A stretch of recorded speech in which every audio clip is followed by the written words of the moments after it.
প্ৰকাশিত 17 বছৰ হোৱা এখন গৌৰৱোজ্জ্বল আলোচনী চৰৈৱতীত ইতিমধ্যে প্ৰকাশিত এটি মোৰ কবিতাকে আজি এই সভাত মই পাঠ কৰিবলৈ চেষ্টা কৰিছোঁ।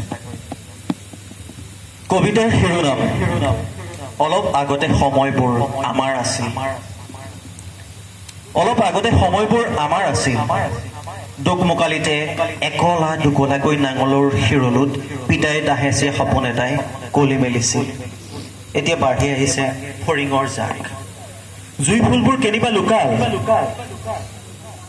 অলপ আগতে তোমাৰ জেতুকা বুলিয়া আঙুলিবোৰত ক্ৰমান্বয়ে বগাই গৈছিলোঁ।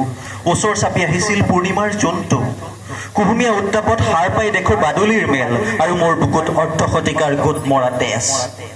সোণপাহিহঁতৰ বজাৰ ভাল হৈছে। অলপ আগতে মাছৰ উজান উঠিছে। খালৈৰ ভিতৰত সোমাই পৰিছে সিহঁতৰ সময়বোৰ। ৰাতিলৈ সিহঁতৰ সপোনত জুই লাগিছে। লোভীয়া ক্ৰেতাৰ শ্বেয়াৰ বজাৰত নিম্নগামী হৈছে সিহঁতৰ শীৰ্ণ শুকান শৰীৰ। অন্যায় সূচকাংক।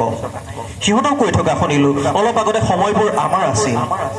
এজাক বৰষুণ আহিছে, হৈছে গজালি মেলিছে আৰু মানুহবোৰ শুই পৰিছে কাল বলুকাত একোটা জীৱাশ্ম হৈ।